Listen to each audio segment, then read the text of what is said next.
Idol, naninigas din po ba ang tinggil ng mga kababaihan kapag po sila ay nagigising sa umaga?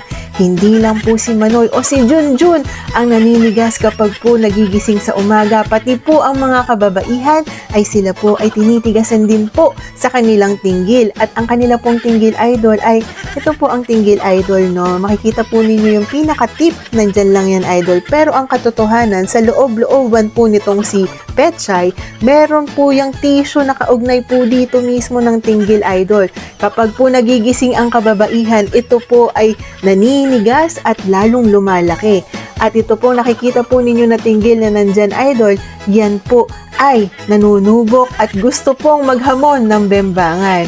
Kaya po ang mga kababaihan at ang kalalakihan, ang pinaka-best time po para po magbembangan ay madaling araw hanggang sa pagputok ng umaga, hanggang sa kainit-initan ng umaga, Idol. Napakaganda magbembangan sa umaga dahil po ang babae po ay mas nagre-release po yan ng estrogen, yung hormones po.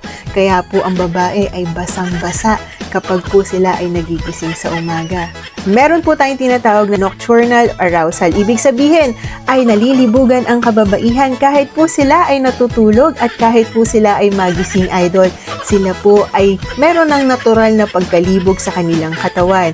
Kaya kapag madaling araw ay alam nyo na marami pong nagkakalabitan at marami po ang nasisiyahan at nagkakaroon ng masayang bembangan, Idol. Yun lamang po, comment down below, Idol, kung ikaw man ay nakaka-experience ng paninigas sa umaga at pakiramdam mo ay swak na swak ang magbembangan sa umaga dahil matigas si Manoy at basang-basa po si Petchay. Yun lamang po, please don't forget to like, share, and follow me for more videos. Magandang buhay mga Idol.